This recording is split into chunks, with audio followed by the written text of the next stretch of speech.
Hey guys, Michael from Copper vs Glass, and today we're going to be looking at the slim armour for the Nexus 5 direct from Spigen, or also known as SGP.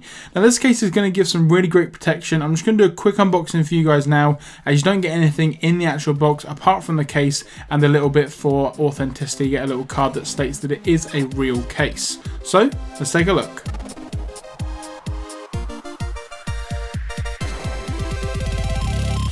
Having a quick look at the case here, you can see that it's actually made up of two different sections. You've got the plastic outer shell and then a TPU inner shell with special air cushioning technology. So if you do drop this phone, then you're not really going to have that many problems, if at all. It's a very protective case, but it also offers a very slim profile.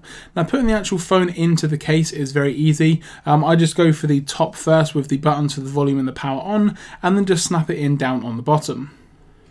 Having a closer look around the device, you can see here there's a very large cutout for the micro USB, so if you are going to be using third-party cables, you're not going to have a problem, and the speaker holes are really nice as well. Now there's a bit of branding for slim armour on the side and Spigen on the back, and there's the power button which is fully covered. You've then got your headphone jack with a nice large cutout for oversized headphones, and then you've got the volume rocker on the left hand side.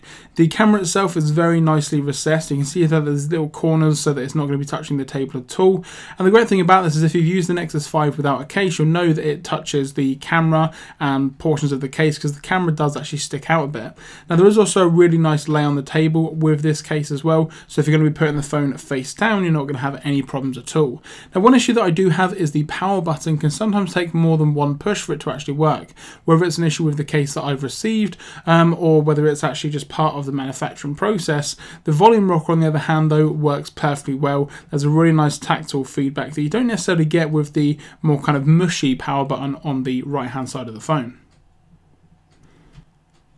The case itself is a fingerprint magnet. Now unfortunately the material that the back section, the plastic section here in the middle that it's been made out of, does pick up fingerprints quite a lot. So do keep that in mind if you are someone that likes to have a case but likes to also keep the case in quite a pristine condition.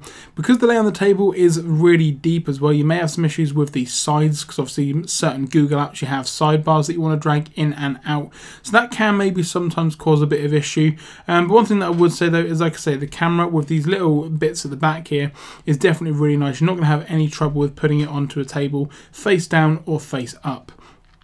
The only portion of the case that I think could do with a bit of strengthening is around the micro USB. It does move around quite a lot, which is definitely unfortunate for what I would consider to be a really nice case. The case itself also does work with the wireless charger that I've got here, so no problems at all. You can just drop it on and charge, not an issue at all. I'm going to be doing a comparison between the three Spigen cases that I've got, so do stay tuned for that video. Leave a comment down below if you enjoyed this video, and if you've got any recommendations for a great Nexus 5 case, then please do let me know in the comments down below, or hit us up on Twitter at Copper vs Glass. I'm Michael from Copper vs Glass. This has been a look at the slim armour, and I'll catch you guys in the next one.